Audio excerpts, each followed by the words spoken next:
This presentation will refute the statement, everybody knows that young people don't engage with the news anymore. Young people are still interested in the news, however, they seek to gain information from more engaging and entertaining sources. Australian television program The Panel is one example of a program that provides opportunities for young people to understand political issues through an informal style of discussion. According to Harrington, news production allows people to make choices about the direction of public life by informing them about democratic institutions and other issues which affect our daily lives. Research has uncovered increased rates of disinterest in news consumption of traditional journalistic formats amongst youth audiences. Harrington sees this disconnection as a looming danger to the future of enlightened public discourse. However, are young people actually disengaging from the news, or are they simply engaging in other ways?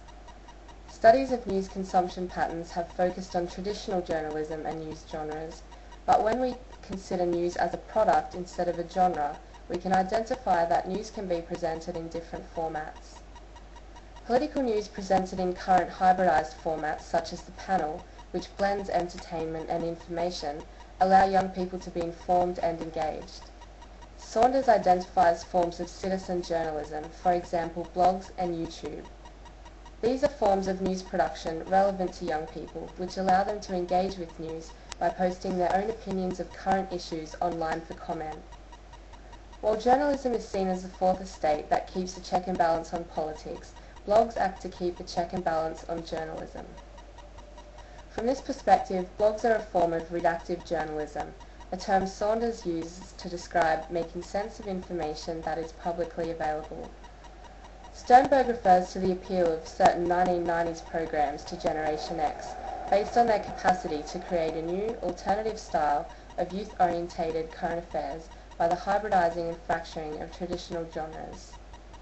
These programs disrupted conventions such as the authority of the presenter, structural centrality, and visual presentation. Turner refers to this style of programming as a post-journalistic approach to covering political and social issues. The trend for news presenters who are explicitly not journalists continues with the popularity of Andrew Denton's Enough Rope.